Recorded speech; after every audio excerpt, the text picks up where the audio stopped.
this is my current submission for the Pangaea Poetry Slam. My name is Carmina Masoliver. I always seem to march to a different beat. My heart has always been more about love than bodily function. It drums against my chest at a man's sweet caress. I never thought of it as a murmur, more of a thumping, more of a Shakespearean soliloquy of 1,000 natural shocks. I never imagined being hooked up to a machine with wires, and now I have never wanted to fit in more. I used to be pretty good at biology, but the thought of blood pumping inside bodies always made me squirm in my seat at school.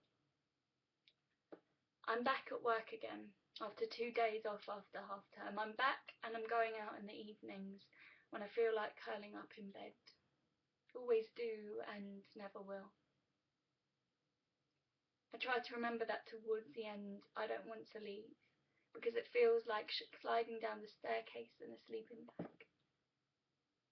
The inside of my elbow is bruised and it hurts, so I figure they must have taken quite a bit of blood. The results are back, but I need more tests. I'm waiting for a call from cardiology, which can take up to 2 weeks. And I don't even care if I have to be on a trip, but I'm praying that I don't need surgery, praying like I believe there's an answer. And I don't know if it's my mind or my body that's telling me I have chest pains now. Normally, I'd brush it off, think I could just stretch it out. But since the doctor that was dismissive about giving me an ECG said, "Step this way, come with me," and hooked me up to a machine, she said she thought she heard a murmur.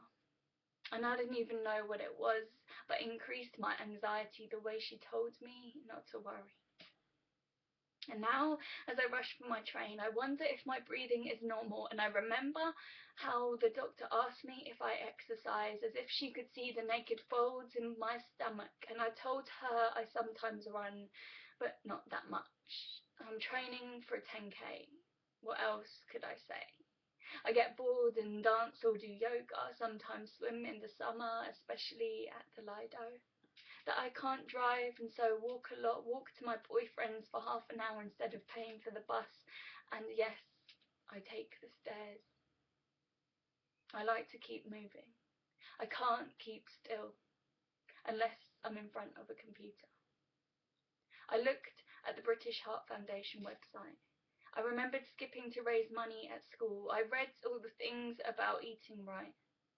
And I thought, actually, I eat pretty damn well. Healthy minus the odd serving of chips, oversized dinners and nightly fix of chocolate and milk. Breakfast, cereal or porridge or toast, cup of tea and a banana. At break, I always have a box of sun-made raisins. I've been eating them since school days. One time, my friends wrote me a letter, an advert from them. We saw this and thought of you. Lunch, I always have an apple a day. I rarely have bread. Today I had mixed pulses, rice cakes and a graze box. Dinner. When I eat out, I don't go below Nando's. And at home, we have a salad with every meal, even roast dinners.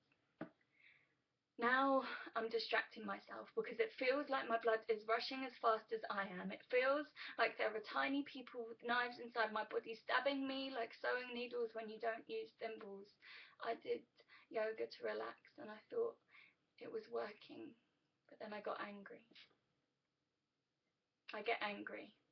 And I don't always know how to deal with it other than to cry and to shout, and I'm not a robot. But I hate the excuse, we're only human, and I guess it's because I refuse to admit it's impossible to be completely perfect, to not at least try to improve upon every defect, and I'm trying so hard to please everyone, to feed my ambition, to make sure I've done everything I can today to achieve my dreams. But while I'm running around, I'm coming loose at the seams, and I've got to work out how to stay intact, because what's perfect in one sense in others it lacks, and I'm putting so many things above getting some sleep, removing my makeup and brushing my teeth. And sometimes I find it so hard to breathe. I say we shouldn't be expected to work ourselves to exhaustion, but really I'm not even taking my own caution, because after work I'm like a lot of people out there, working late nights as if I don't care that if I carry on this way I'll work myself to an early death, I guess I've got some thinking to do before the results of this test.